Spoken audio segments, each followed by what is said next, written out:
पहले मैनपुरी जाने के लिए 2.5-3 घंटे लगते थे, वो भी समाजवादी पार्टी ने बनवाया। लॉयन सफारी जैसा प्रोजेक्ट जो इंटरनेशनल टूरिस्ट डेस्टिनेशन है, वो समाजवादी पार्टी ने बनवाया।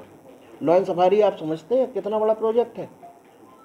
आज अगर आगरा की पहचान है तो ताजमहल से है, क्योंकि ताजमहल भी अंतर्राष्ट्रीय पर्यटन का केंद्र है। उसी तरह से आपका लॉयन सफारी भी अंतर्राष्ट्रीय पर्यटन का केंद्र है। तो इतना बड़ा काम समाजवादी पार्टी ने करके दिखा दिया। केवल इटावा का लॉयन सफारी एक ऐसा सफारी है पूरे भारत में जहां आप जाएंगे तो गारंटी से शेरों को घूमते हुए देख के आएंगे, और कहीं सफारी में गारंटी नहीं है कि आप शेरों को देख पाएंगे। ये ऐसा सेंटर, लॉयन सफारी जैसा सेंटर समाजवादी पार्टी ने दिया। सैफई पीजीआई जैसा संस्थान समाजवादी पार्टी ने दिया, हालांकि उसका भी बजट काट दिया इस सरकार में, उसकी भी व्यवस्थाएं खराब हो रही हैं। नहीं तो पहले जब हमारी सरकार थी तो 5-6-7 हज़ार लोगों की ओपीडी होती थी, 20 जनपदों के लोग वहाँ पे इलाज कराने आते हैं। ऐसा संस्थान, चिकित्सा संस्थान समाजवादी पार्टी ने दिया। सैफई में अंतर्राष्ट्रीय इंडोर स्टेडियम समाजवादी पार्टी ने दिया, बन के खड़ा हुआ, लेकिन ये सरकार उसको चालू नहीं कर पाई। आपका सुमेर सिंह किले पे गेस्ट हाउस, आप लोग तो पत्रकार हैं, जाते होंगे रोज। जब भी लखनऊ से कोई आता है, चाहे मंत्री आए, चाहे शासन के कोई प्रशासन के अधिकारी आए, IAS आए, सीनियर IAS आए, वो लखनऊ से कह के आते हैं कि हमारे रुकने की व्यवस्था सुमेर सिंह किले के गेस्ट हाउस पे होनी चाहिए। वो गेस्ट हाउस किसने बनवाया? नेताजी की सरकार में बना कि नहीं बना? समाजवादी पार्टी की सरकार में बना। हमारी सरकार के समय पीडब्ल्यूडी का गेस्ट हाउस हम लोग बनवा रहे थे, थोड़ा सा बनने को रह गया था, 6 साल हो गए, आज तक ये लोग पूरा नहीं करवा पाए कहीं। ये हमारा, इस पे हमारी मॉडल जेल, उत्तर प्रदेश की एकमात्र मॉडल जेल है महुला पे, आज तक उसको नहीं चालू कर पाए। 6 साल से करके दिखा दें। ये आपका ये सैफई में ही अंतर्राष्ट्रीय तरणताल, विश्व स्तर का तरणताल बना हुआ है, उसको आज तक चालू नहीं कर पाए। हाँ, फर्जी तरीके से बच्चों के एडमिशन ले लिए।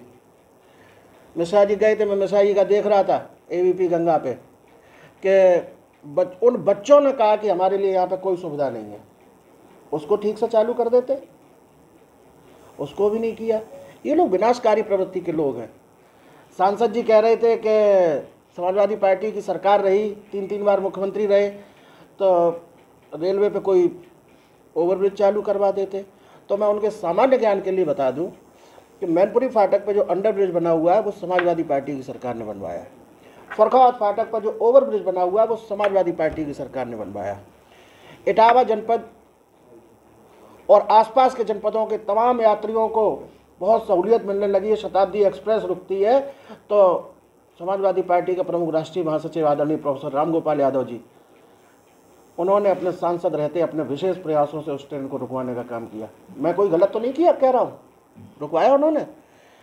हालांकि मोबाइल अब तो सब जगह है, लेकिन 2003 में मोबाइल की शुरुआत यहाँ हुई थी, तो उस समय सबसे पहले शुरुआत करवाने में भी प्रोफेसर रामगोपाल जी के प्रयास था।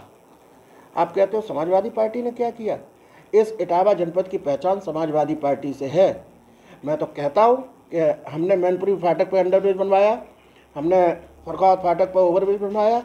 आप रोज जाते हो, फीता लेके पहुँच जाते हो फोटो खिंचाने कि हम रामनगर फाटक पर ओवरब्रिज बनवा रहे हैं।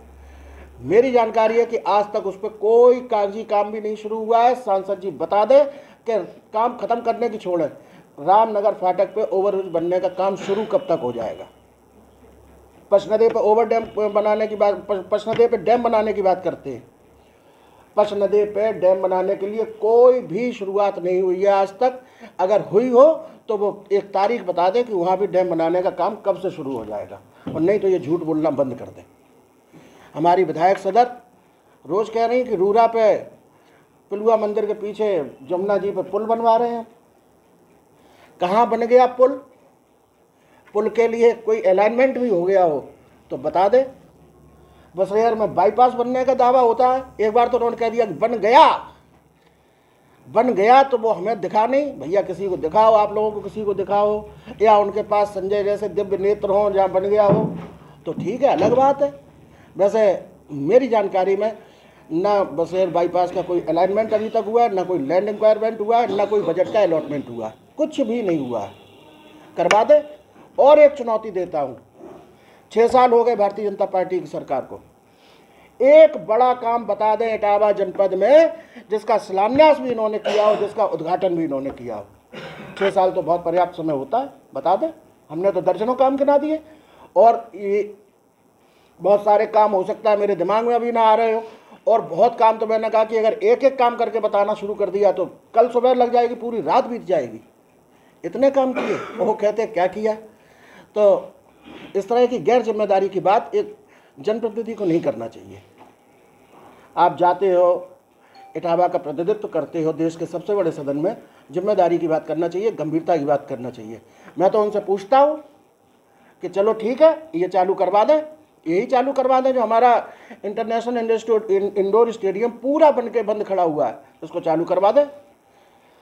तरड़ताल चालू करवा दें, बच्चों के एडमिशन ले लिए, उसे प्रॉपर तरीके से चालू करवा दें जो उसका तरीका है। ये PWD का गेस्ट हाउस 6 साल से बंद पड़ा है, लगभग हो गया था, उसको बनवा के चालू करवा दें। ये हमारी जेल चालू करवा दें, उत्तर प्रदेश की अकेली मॉडल जेल है, चालू करवा दें। रूरा पे पुल बनवा दें, बसेर का बाईपास बनवा दें, पचनदे पे डैम बनवा दें, रामनगर फाटक पे ओवरब्रिज बनवा दें। जो आप रोज कहते हो वो अपना कहा हुआ ही कर दें, और नहीं कर सकते तो आप झूठ बोलना बंद कर दीजिए। इसलिए मैं कहता हूं कि इटावा जनपद की पहचान समाजवादी पार्टी से है। ये जनपद समाजवादियों का है और समाजवादियों का ही रहेगा। एक हार या एक जीत से कुछ बदलने वाला नहीं है।